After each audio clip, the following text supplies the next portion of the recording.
Calciopoli. That's probably what most of you think of when you hear Serie A match-fixing scandal. However, back in 1979-1980, a similar scandal occurred, punishing many teams with relegation, one of which being the football giants themselves, AC Milan. The at the time two-time European Cup winners had to endure a season in Italy's Serie B before making an unexpected return to Serie A with the help of a young Franco Baresi at the time. However, they didn't have enough to keep them in Serie A, as a 14th place finish sent them back down where they came from, to Serie B. And despite an immediate return once again, they struggled to return to their glory days, finishing 6th in the 1983-1984 season, followed by a season where they finished 5th in 84-85, then finishing 7th in 85-86, and 6th in 86-87. 67-68 was the last time they won a Scudetto. The 87-88 season was their last chance to stop what could have been an 80-year drought without conquering Italy once. This is when the invasion of the Flying Dutchman comes in. It all started in the summer of 87, where a certain long-haired Dutch midfielder made his way over to the San Siro from PSV. Of course, this was Ruud Gullit. He was one of the most versatile midfielders of his era, being able to be deployed anywhere in midfield. However, he played his best football in the number 10 position. The second third of the Dutch trio moved over to the Rossoneri in the same summer. His fellow countrymen did. But, however, San Marco, as the Milan faithful called him, came over from Ajax.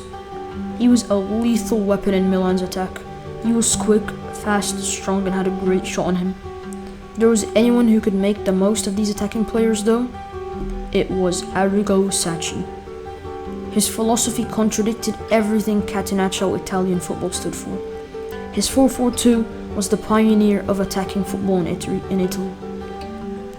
He was one of the most attacking coaches around, looking to press from the front, and promising early signs began to show where they beat Pisa away from home to kick off their 87-88 Serie A season, where both Gullit and Van Basten got themselves onto the score sheet.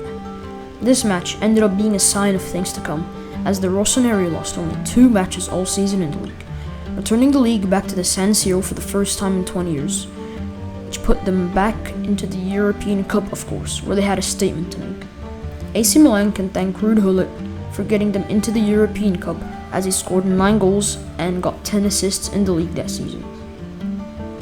Unfortunately though for Van Basten and AC Milan, Van Basten was injured for a loss of the season, struggling to get into form.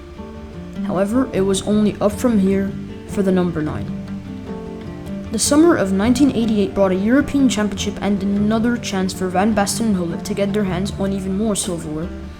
A loss against the Soviet Union to start the campaign, however, wasn't ideal. But Van Basten took matters into his own hands, scoring a hat-trick against England to send them to the semi-final. That's where they met the hosts, West Germany, and they struggled to get the winner. However, Van Basten put one away in the 88th minute to send them to the final. They met their old foe, who they lost to in the group stage, but this time a goal from both Milan boys ensured that the Netherlands got over the line and beat the Soviet Union to their first ever piece of silverware, and still their only one today.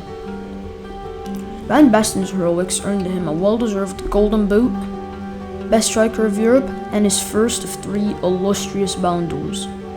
You may have realized that Frank Rijkaard was part of the squad, the AC Milan, the squad that won the Euros with Netherlands, and AC Milan took note and brought him over from Sporting Lisbon, completing the trio of Flying Dutchmen.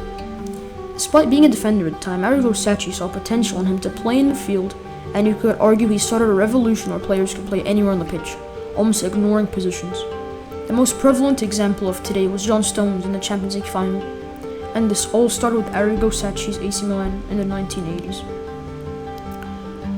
With it being the first time in years that AC Milan was competing in the European Cup, they had quite the statement to make, and clearly they did, beating Sofia 7-1 in the first round, Red Star Belgrade on penalties, and Werder Bremen 1-0 in the quarterfinal, before meeting Real Madrid in the semi-final. Van Basten's equalizer in the first leg meant that it was all to play for in the second leg, which took place at Milan's home, the San Siro.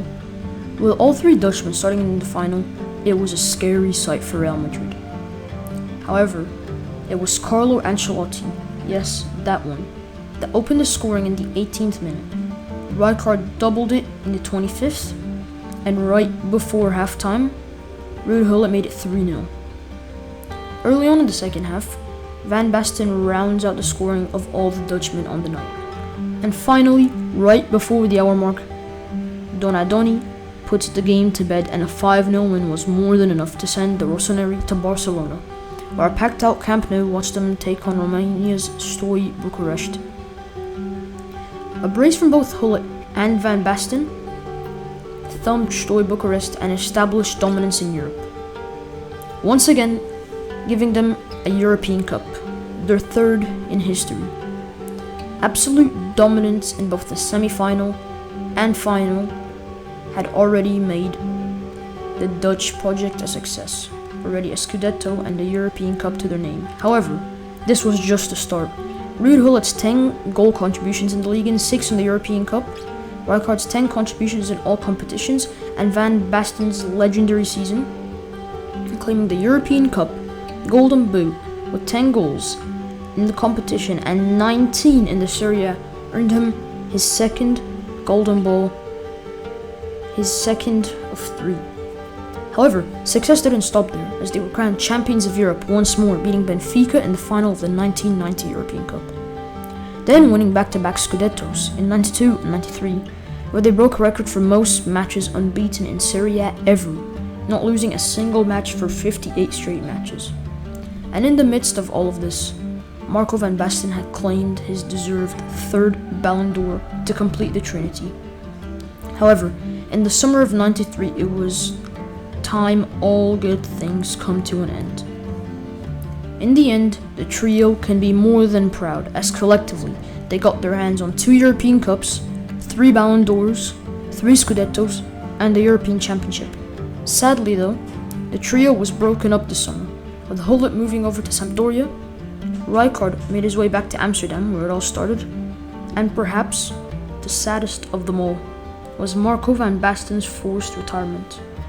Due to reoccurring ankle injuries, the legendary forward was forced to retire, having his final moment in front of the Milan fans in 1993 at the San Siro one final time. This left tons of fans and even manager at the time, Fabio Capello, in tears.